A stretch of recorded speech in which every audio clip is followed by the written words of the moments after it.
Quando os cativos africanos vinham naqueles navios negreiros da África para cá, eles poderiam morrer de várias formas. Eles poderiam morrer de doenças, eles poderiam morrer de fome, eles poderiam morrer se jogando nos oceanos, cometendo suicídio e assim evitar uma escravidão aqui nas Américas. Mas nenhuma morte era tão temida por eles como a morte de ser cortado ao meio, ter o corpo cortado ao meio. Muitos tripulantes portugueses, espanhóis, ingleses, que levavam aquela carga de cativos ali naqueles navios, eles diziam, olha, se fizer motim, eu posso cortar você ao meio. E era uma morte muito temida pelos africanos, porque eles acreditavam que o corpo cortado ao meio, quando você chegasse lá no além, você não iria ver seus antepassados. Então, essas e outras histórias estão aqui no livro Escravidão, volume 1, de Laurentino Gomes. E esse é o terceiro e último vídeo da resenha. Então, acompanhe comigo.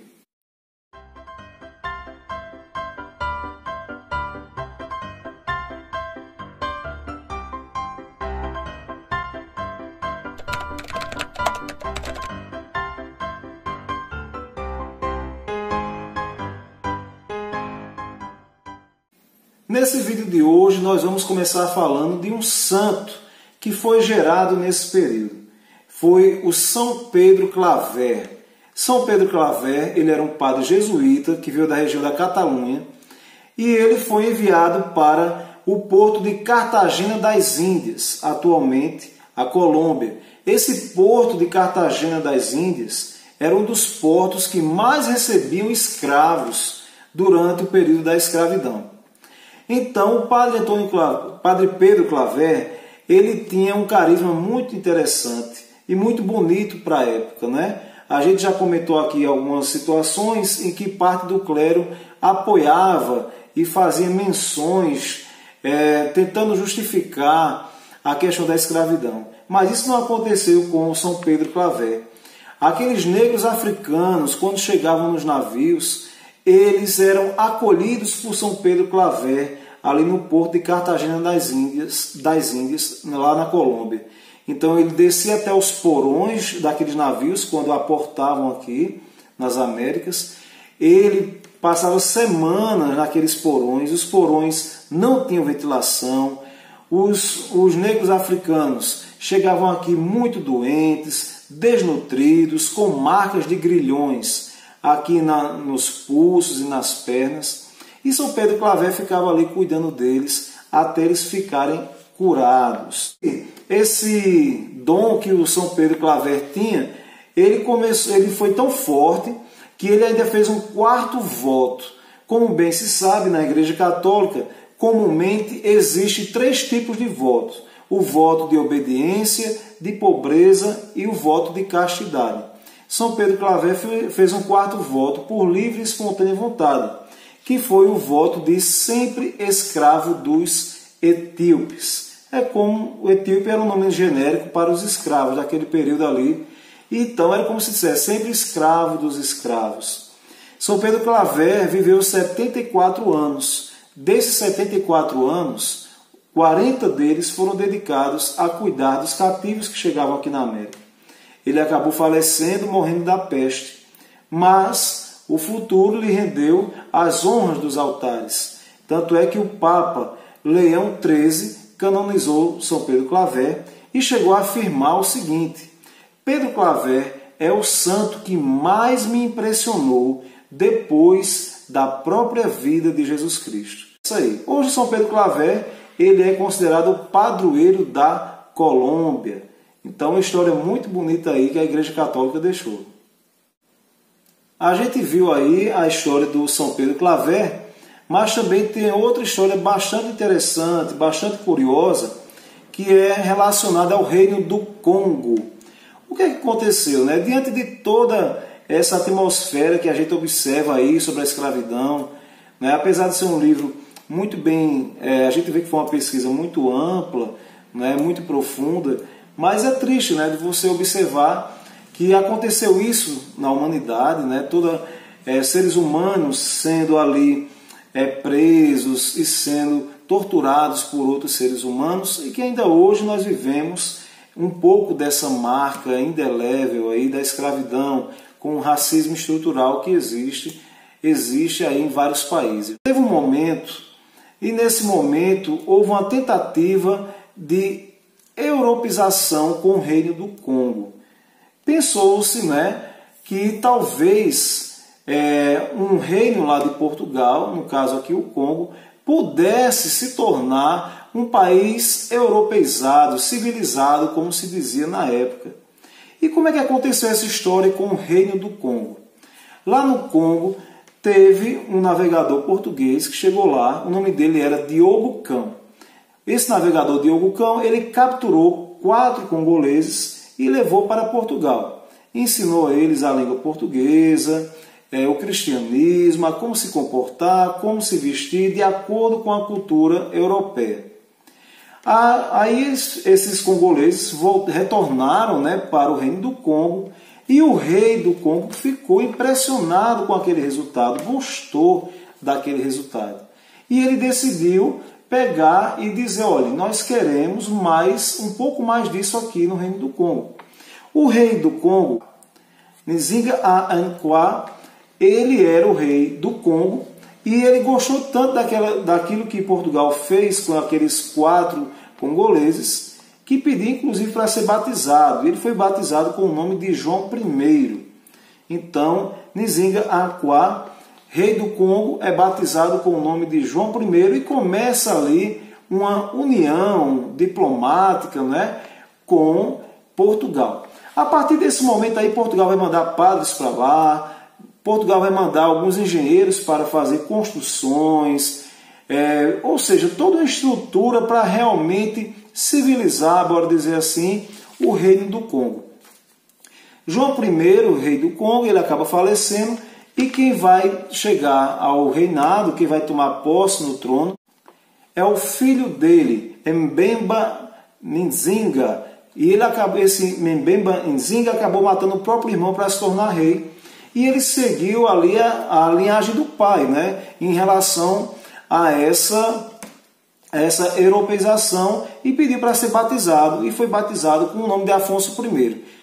As relações entre Portugal e o Congo estavam das melhores, até que chegou o momento que esse novo rei do Congo, o Afonso I, ele percebeu que muitos congoleses estavam sendo ainda escravizados pelo reino de Portugal. Então ele sugeriu o seguinte ao reino de Portugal, olha só, bora fazer da seguinte forma, vocês de Portugal podem escravizar quaisquer povos aqui das Américas, exceto o povo aqui do Congo. Era a primeira exigência do Afonso I, o rei do Congo. A segunda exigência do Afonso I era o seguinte, outra coisa, eu vou querer que não haja mais intermediários aqui no Congo, ou seja, que não haja mais traficantes de escravos que venham pegar escravos aqui ao redor do Congo ou perto do Reino do Congo. Quem vai fazer isso sou eu, ou seja, o Afonso I, ele queria escravizar reinos vizinhos, pessoas próximas ao Reino do Congo e ele mesmo lucrar com aquilo ali. Vocês acham que Portugal aceitaria facilmente isso aí? Óbvio que não. A partir desse momento, o reino português vai demorar a responder a essa carta do Afonso I e posteriormente vai declarar guerra contra o Reino do Congo. Essa guerra contra o Reino do Congo, ela foi liderada por 3 brasileiros, olha só. Os brasileiros foram o Salvador de Sá, João Fernandes Vieira e André Vidal. Então, lembrando aqui, lá no segundo vídeo, nós já comentamos isso, que era muito difícil aqueles europeus adentrarem no continente africano, tendo em vista a dificuldade que era, e o medo que eles tinham de pegar alguma doença e de lutar com aquelas tribos que moravam na África. Então esses 3 brasileiros, Salvador de Sá, João Fernandes Vieira e o André Vidal, declararam guerra ao Congo, formando tropas luso-brasileiras para tentar destruir o Reino do Congo. E eles acabaram pegando e acusando de traição o rei do Congo, Afonso I. Então eles diziam o seguinte, olha, você é acusado de traição por acolher escravos fugitivos de Angola, por roubar metais preciosos de Portugal E também o clero aqui do Congo, ele é muito idólatra, ele é totalmente contra a Igreja Católica. Então começou ali uma guerra realmente, um banho de sangue terrível. As tropas luso-brasileiras, elas se uniram aos Jagas, que era uma tribo muito guerreira que existia na África, e esses Jagas, inclusive, eles eram canibais também. Então, o desfecho disso, aquele romance que iniciou-se com o reino de Portugal e o reino do Congo, ele se desfez em menos de 100 anos. O resultado final, os reis do Congo que foram mortos nessas batalhas tiveram alguns privilégios, vamos dizer assim, algumas honrarias cristãs. Né? A cabeça do rei Afonso I, ela foi colocada para seguir em procissão lá na capital de Angola, com todo um ritual religioso cristão. E assim acabou, né, o que o Laurentino Gomes, no capítulo 13, ele vai dizer as ruínas de um sonho, ou seja, um sonho que estava fadado ao fracasso, porque nunca o povo opressor, no caso Portugal, iria ter boas relações com o povo oprimido, que escravizava eles, no caso aqui, o Reino do Congo. Outro nome importante que o livro trata aqui é o Salvador de Sá e Benevides. Existem personagens da história do Brasil que muitas vezes nós não encontramos nos livros didáticos, né? Mas o Laurentino Gomes ele faz um bom trabalho de trazer à tona, trazer à luz esses personagens. Olha só, o Salvador de Sá e Benevides, ele tornou-se um dos homens, o homem, melhor dizendo, mais rico do Brasil em sua época. Foi governador do Rio de Janeiro entre 1637 e 1661. Ele ganhou todo o monopólio de pesagem da cana-de-açúcar naquele período, né? A grande força, a grande marca do Benevides foi justamente a reconquista de Angola.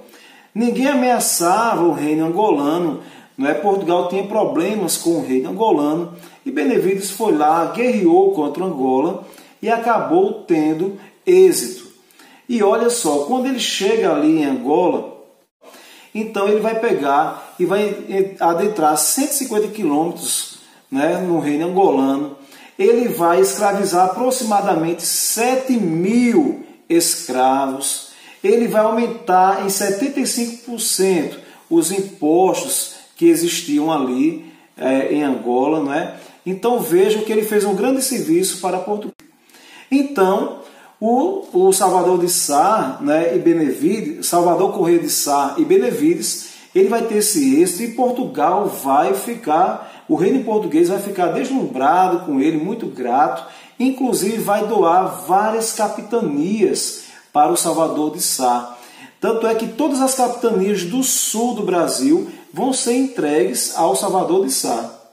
Então chegou o momento que o Salvador de Sá, ele tanto governou o Rio de Janeiro, como também se tornou governador de Angola. O grande problema do Salvador de Sá é que enquanto ele governava suas capitanias aqui no Brasil, todas as capitanias do sul foram para as mãos dele, ele começou a perseguir adversários políticos, mandando inclusive executá-los sumariamente, sem nenhum julgamento justo. Essa atitude arbitrária dele acabou levando à condenação. Ele, quando foi ser julgado, né, ele pegou e teve um auxílio dos padres jesuítas, que tinham uma certa relação de amizade com ele, intercederam por ele, e a penalidade dele foi apenas ficar 4 anos no convento jesuíta lá na Europa. Depois desses 4 anos, o Salvador de Sá ele retorna para o Brasil e acaba ganhando várias fazendas, que era um território que pegava lá da região de São Paulo até o Uruguai, se tornando uma vez mais o maior fazendeiro do Brasil naquele período. Outra personagem aqui bastante interessante, que é bem conhecida em vários países do mundo. É uma mulher, o nome dela é Ginga. Quem é que era Ginga? Ginga, ela acabou se tornando a rainha de Angola. Mas como é que se deu essa história de Ginga? Na verdade, nesse período aqui, a Ginga ela ainda não era uma rainha, ela era irmã do rei. O rei angolano era Mbandi. Esse rei Mbandi, né, ele estava tendo alguns atritos com a coroa portuguesa. Foi quando Portugal mandou lá para Angola o João Correia de Souza, né? Então esse João Correia de Souza, ele passa a governar Angola e tenta ali uma reconciliação, né? uma certa amizade com o rei Mbande. Mbande, ele não vai à reunião com esse João Correia de Souza e manda a irmã, que era Ginga, que ainda não era rainha. Ginga foi lá, percebendo que o João Correia de Souza, né, mesmo com toda aquela pompa, aqueles servos ao redor, com várias cadeiras, não deixou nenhuma cadeira para Ginga sentar. Automaticamente, Ginga chamou uma serviçal dela e mandou que ela ficasse de 4 lá, em posição de 4, e ela sentou em cima como se fosse um banco humano ali, né? Depois que conversou com o João Correia de Souza, foi embora, e o João Correia de Souza falou: olha, você esqueceu sua escrava, né? Sua serva. Ela: não, eu não uso um banco desse mais de uma vez. Ao sair daquele encontro, Ginga, ela tinha feito um acordo com o João Correia de Souza, né? Em que ele teria prometido, representando o rei de Portugal, dizendo o seguinte: olha só, eu vou libertar os sobas, prisioneiros aqui de Angola. Soba é um líder local, tá certo? Então ele prometeu libertar os sobas e também retirar todos da fortificação de Ambaca, que estavam lá em Angola. Nenhuma dessas promessas foram feitas, certo? Mas, apesar de não ter sido feita, aquele encontro, né, de Ginga com aquele representante português gerou a ela ali uma aproximação com o cristianismo. Tanto é que ela pediu para ser batizada e ela foi batizada com o nome de Ana de Souza. Mas só que Ginga, que agora se chamava Ana de Souza, logo após o não cumprimento do acordo feito pelos portugueses, então ela rompeu e resolveu aliar-se aos holandeses e dizer: olha, agora Angola, uma vez mais, está em atrito, em guerra contra os portugueses. A Ginga, ela é uma figura bastante exótica, né? Ela é sempre retratada, dizia-se que na época ela andava com a coroa, né? Toda enfeitada, sempre, todo lugar ia com a coroa. Ela tinha mais de 50 maridos. A essa altura do campeonato, repito, ela já tinha deixado o batismo de Ana de Souza para lá e voltou a ser a Rainha Ginga. E ela se tornou a Rainha Ginga, inclusive, né, envenenando o próprio irmão. É o que especula-se, é o que fala-se em relação a esse período aí. Então ela tinha mais de 50 maridos. Quando entrava em confronto com as tropas portuguesas, fala-se que ela e seu exército de mulheres saíam pendurados, né, em cipós, né, tipo parecendo meio que Tarzan mesmo ali, né, pendurados para poder atacar o inimigo.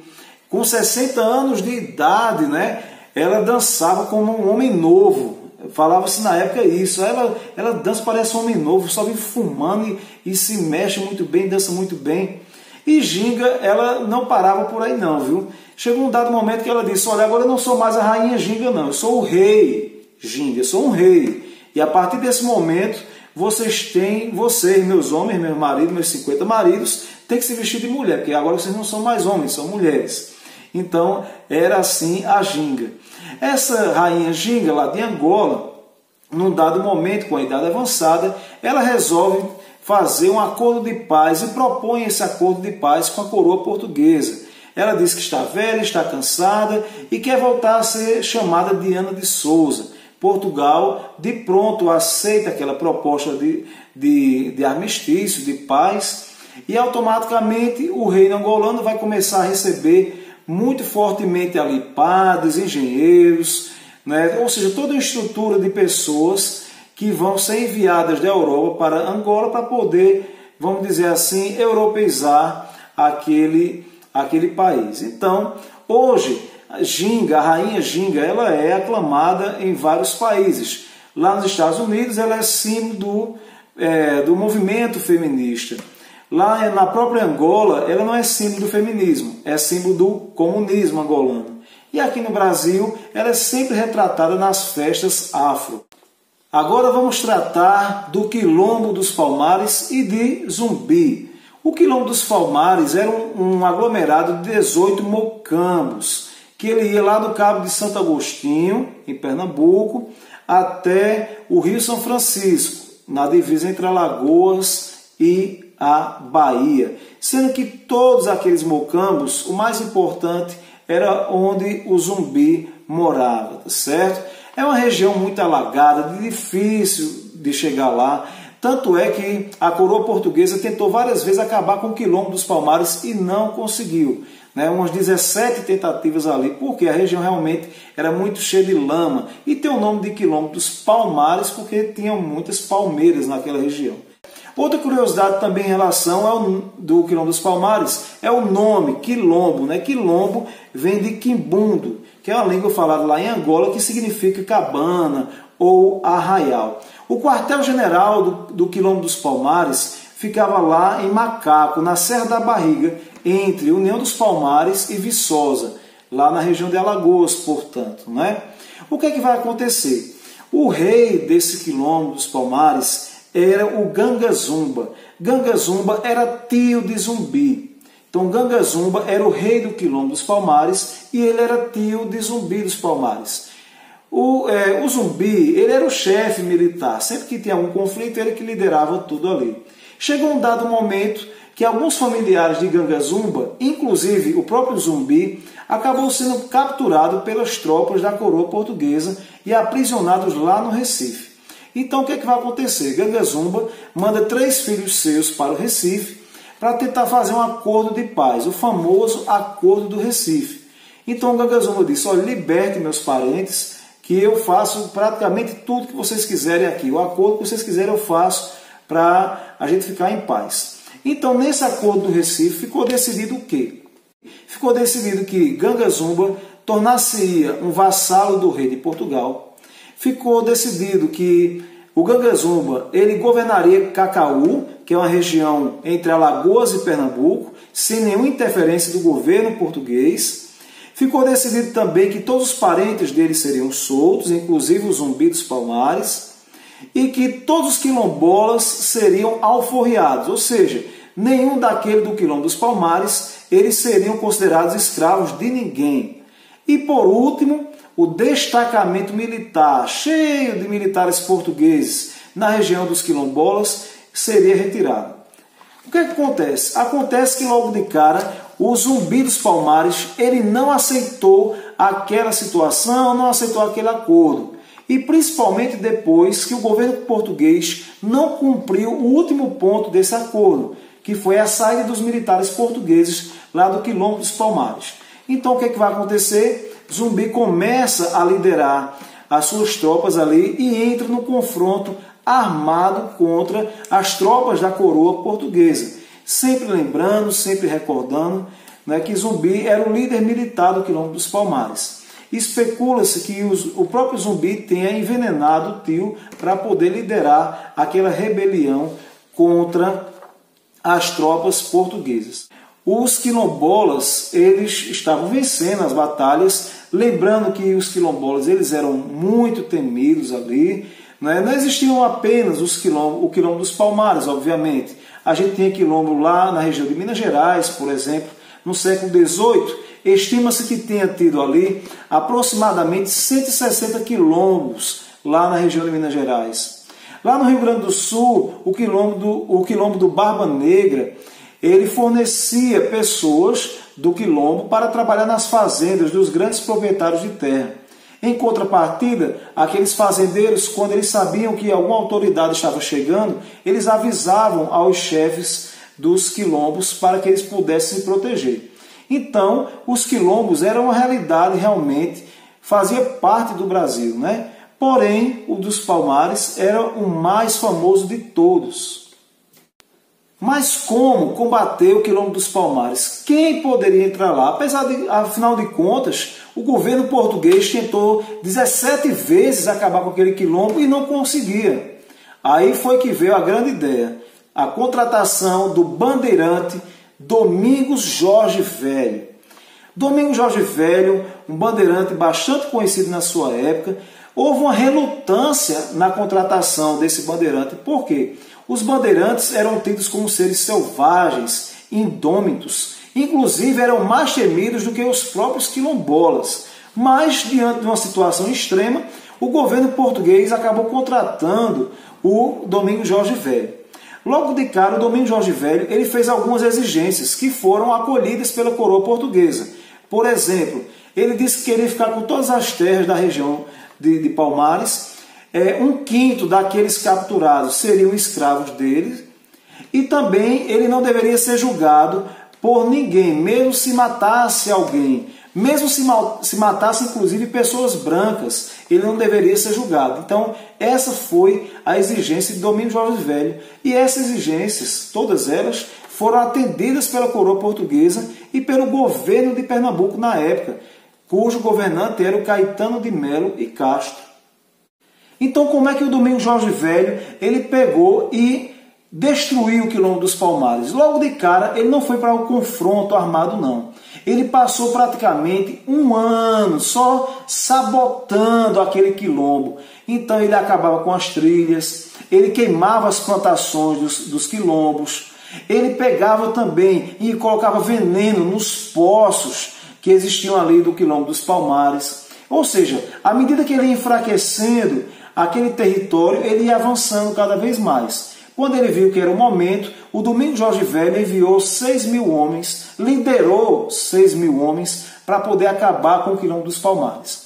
Durante 2 semanas, o Zumbi dos Palmares liderou seu grupo, tentou a ferro e fogo derrubar aquelas tropas, mas não foi possível. Apesar dessa batalha ter sido muito ferrenha, muito forte para os quilombolas, o Zumbi ele não morreu em confronto. Ele conseguiu fugir para a cidade de Viçosa, em Alagoas, e apenas 2 anos depois é que ele foi pego numa emboscada pelo capitão André Furtado de Mendonça. Então ele acabou sendo morto, a sua cabeça foi cortada e ele foi todo esquartejado e colocado num poste na cidade do Recife para poder servir de exemplo para outros amotinados que porventura pensassem em fazer a mesma coisa.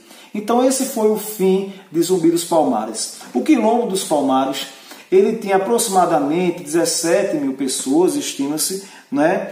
11.000 pessoas, numa área de 27 quilômetros quadrados, né? 27.000 quilômetros quadrados.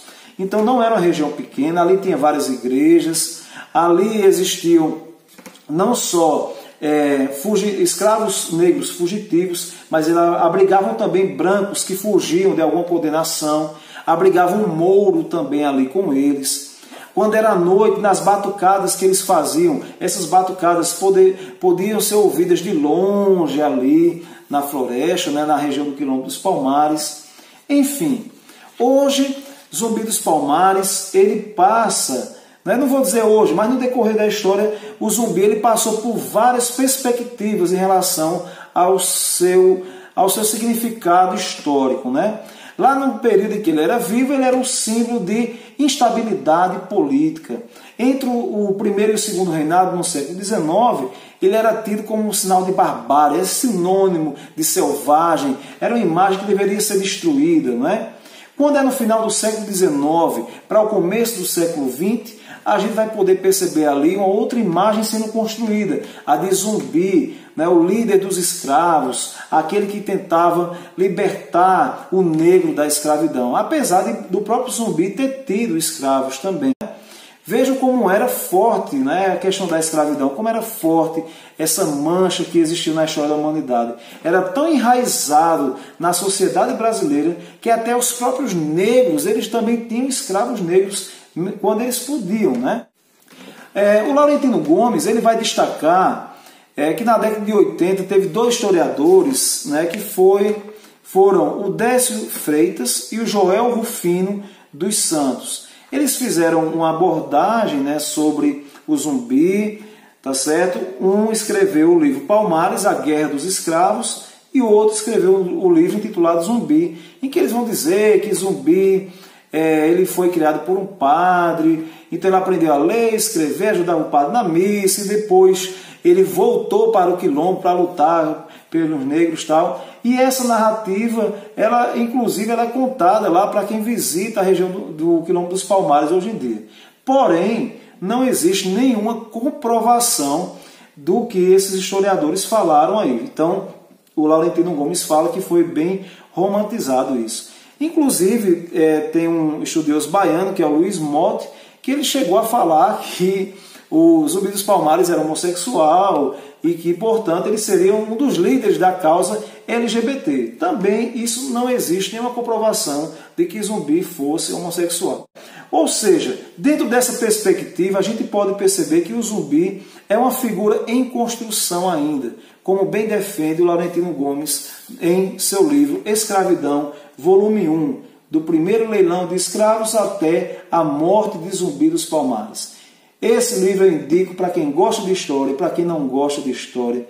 Esse livro eu indico para quem gosta da cultura geral e até para quem não gosta, porque ele é muito bem feito, muito bem escrito, e estamos aguardando o volume 2. Essa foi a terceira e última parte da resenha do livro.